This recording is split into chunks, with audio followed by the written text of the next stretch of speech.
तर बंडू आंदेकरच्या वकिलावर गुन्हा दाखल झालेला आहे। सरकारी कामात अडथळा आणल्याप्रकरणी हा गुन्हा दाखल झालाय। छापेमारीच्या वेळेस पोलिसांशी हुज्जत घातली होती आणि या प्रकरणी बंडू आंदेकरच्या वकिलावर गुन्हा दाखल झालाय। अधिक माहिती घेऊया, रोहन आपल्यासोबत जोडलेत। रोहन,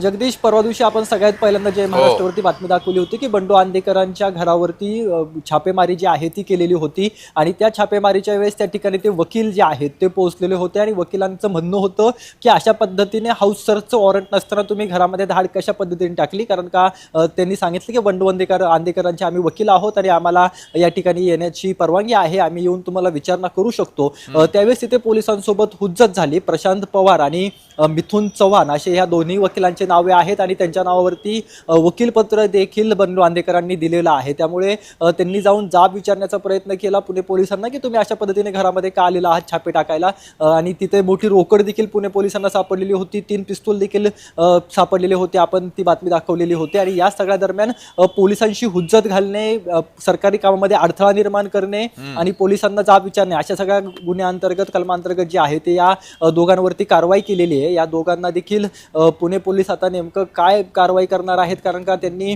तिथे काही व्हिडिओज देखील काढले, ते व्हिडिओज पसरवण्याचा प्रयत्न केला आणि सोशल मीडियावरती ते व्हिडिओज छापेमारी करतानाचे टाकण्यात आलेले होते। त्यामुळे हा सगळा गुन्हा जो आहे तो पुणे पोलिसांनी सध्याच्या घडीला रजिस्टर केलेला पाहायला मिळतोय, कारण का परवा दिवशी ही घटना घडली आणि सोशल मीडियावरती कालपासून ते व्हिडिओज थोडेसे व्हायरल झाल्यानंतर आज सायंकाळी जी आहे ती पुणे पोलिसांनी या दोघांवरती कारवाई केलेली आहे। सरकारी कामामध्ये हस्तक्षेप करणे, पोलिसांना त्यांचं काम करण्यास अडवणे आणि जाब विचारणे अशा प्रकारचे गुन्हे या दोघांवरती दाखल केलेले पाहायला मिळत आहेत। जगदीश, धन्यवाद रोहन दिलेल्या माहितीबद्दल।